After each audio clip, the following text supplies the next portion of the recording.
Lakers, Kenny? Check out this hilarious moment from last night. So Lakers forward Mike Beasley tried to enter the game. He had the wrong shorts. Pants are wrong. Cool Bees. And they didn't have extra shorts right there. He had to go by himself all the way back into the locker room. Oh, yeah, because, I mean, even if they had extra shorts right there, he's going to take those off. He's going to put on the game. Come on, Bees. You know you're in the rotation now. He just can't get right, boss. He just can't get right. No, old Beasley, man. I think Beasley might have been in them trees or something before the game. California breezy. I mean, like, you just don't put on the wrong stuff for the NBA game. Now, there have been some times where I had a suit and I traveled and the pants were different, but people couldn't see. Not like that. Yeah. You know, that's just an honest mistake. And we've seen guys have their jerseys on backwards, but not. It's rare. Actually, we saw last year a guy forget his jersey as well. His jersey, yeah. Probably similar problem you're talking about with Michael Beasley. I don't know what his problem is. Yeah. He's in Oklahoma. Oh, yeah, it's in Oklahoma. If he forgot his jersey, he probably wasn't there. He was BYOB. Probably wasn't thinking BYO. I know you don't know. BYO. Bring your own bag. I got you. Bob. I don't. Whatever. Let's just talk football. If you invite, you know, this party. It's a party reference. Don't know what's happening. Ask Margie and them. No. Marcy. What's her name? Back to the NFC Championship game. I love that they know my friends. Well, last time these two played, they combined for 80 points. The Saints won, handing the Rams their first loss of the year. These teams know each other. They compete hard against each other, and according to Drew Brees, they respect each other. They're a phenomenal team, and they had a great season. Obviously, we played them, mid-season, and it was a hard-fought game on both sides of the ball. But I think we had a feeling then that obviously we aspired to be in this situation, and I think we all had a feeling that they were going to be the team that we might face again. And so here we are. All right, Kenny, what are you expecting from this one? Well, right there, Drew Brees was spraying on the perfume and just trying to make the Los Angeles Rams feel good about themselves. Oh, yeah, the quarterback. They're outstanding. They have a great season. We knew back in week 9 it was going to be tough, and we expected to see them again at some point. No, let me tell you what's going to happen. Sean Payton and Drew Brees are going to try to cut the Rams' heart out on Sunday in that championship game, because Drew Brees is looking at his career mortality, and he knows this is probably his last best chance to get to the big game. So they're going to try to take advantage of this opportunity for him. And you got to look for Sean Payton to be aggressive, pull out all the stops. Nick, I know you said earlier that you expect to see some trick plays and that the Los Angeles Rams defense is going to have to play all 4 downs, because you never know when Sean Payton is going to pull out a trick play. In the Philadelphia Eagles game in the divisional round, he pulled out a fake punt on the minus 30-yard line. So, I mean, if you're willing to do it there, I mean, there's nothing saying that you probably won't be willing to do it in the NFC Championship game when the stakes are even greater.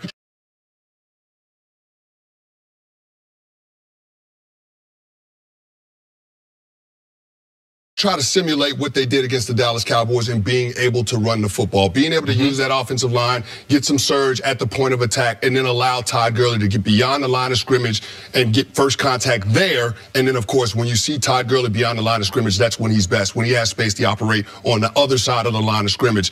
In order to neutralize that, I think Dennis Allen will mix up the front a little bit. You saw him use some under and some over front in their regular season matchup. He jumped into some bear looks, but ultimately what it's going to come down to is being able to tackle. And I think that what the Los Angeles Rams try to do, Sean McVay, they force you to try to make a decision whether you're going to play base defense or whether you're going to play nickel defense, because they come out in 11 personnel. If you match them and you play nickel, they're going to run the football. So they're going to force your nickel to be a solid tackler. And that's when P.J. Williams has to step up, the nickel back for the New Orleans Saints. If he's not an effective tackler when he's in those situations, when they're relying on him for run support, then it's going to be tough for that Saints defense to get the Rams offense off the field. Jen, I think it's a great question. Who has the edge? It's not obvious.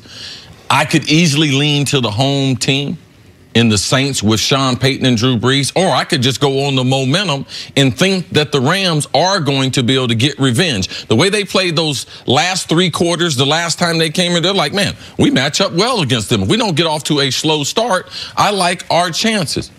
But Drew Brees, at this point in his career, playing in the dome with that crowd, to me, that is a tremendous edge over Jared Goff, his inexperience, and Sean McVay's inexperience, because the partnership between Sean Payton and Drew Brees, we have seen it play out. We've seen the chemistry. We know they're going to come up with some new wrinkles.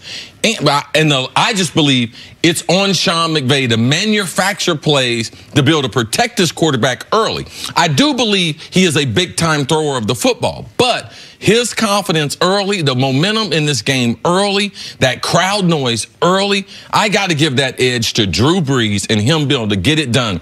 These last 2 years have been the easiest 2 years of him playing football. Why? Because he's got two running backs to be able to depend on. He never had that before. And he's got, for the first time in his career, the last couple of years, or the first time in a decade, a really good defense supporting him to where when the offense does stall, the defense can bail him out.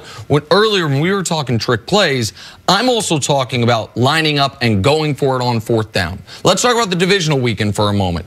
Two of the biggest plays in the Saints game, the 4th and 1 fake punt, but also 4th and 2 near the goal line, going for it and getting a touchdown. On the other side, in the Rams game, what was the biggest play of the game? Them stuffing a Dallas 4th and 1 run that Zeke couldn't get, and the Rams ended up taking the 2-score lead right after that. We know the Saints are going to go for it. They went for 18 fourth downs this year. They converted 15 of them. One of the best fourth down teams in NFL history. Wow. And we know that that dome is going to be loud all night or all afternoon, except for in those spots, the big spots for the offense. Drew Brees is going to be able to go to the, and you got to, when you have There's an eerie silence. Yes. When you got 80,000 and they're not saying anything. But your ability to be able to communicate one to another and run that offense, Nick, I think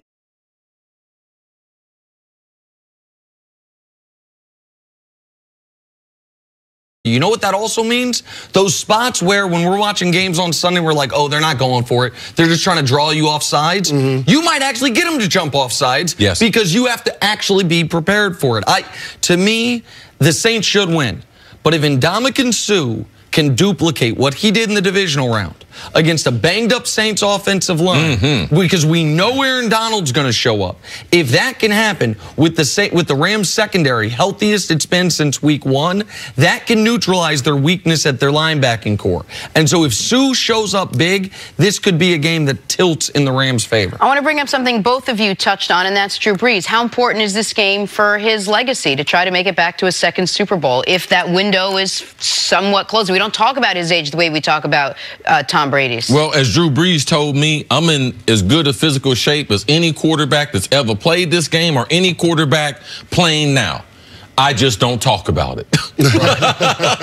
So he threw a little shade out there to Tom Brady. Drew Brees, he's got the same type of staffing. He takes care of his body. But Drew Brees' legacy, it can grow.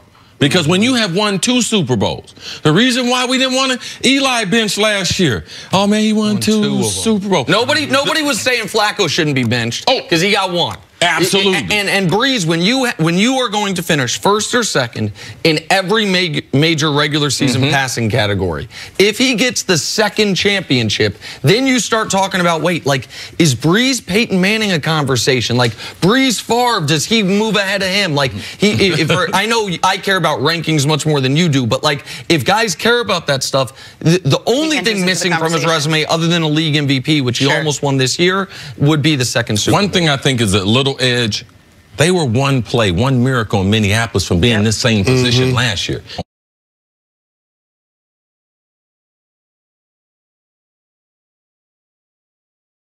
No, you're absolutely right. But going back to the legacy conversation, you're talking about the second best coaching quarterback of the last 2 decades in the National Football League in Sean Payton and Drew Brees. It'd be a shame if they only have 1 Lombardi to show for that union. All right, thanks, Chris. Coming up, is the Chiefs' offense too much for the Patriots to handle? That's next on First Things First.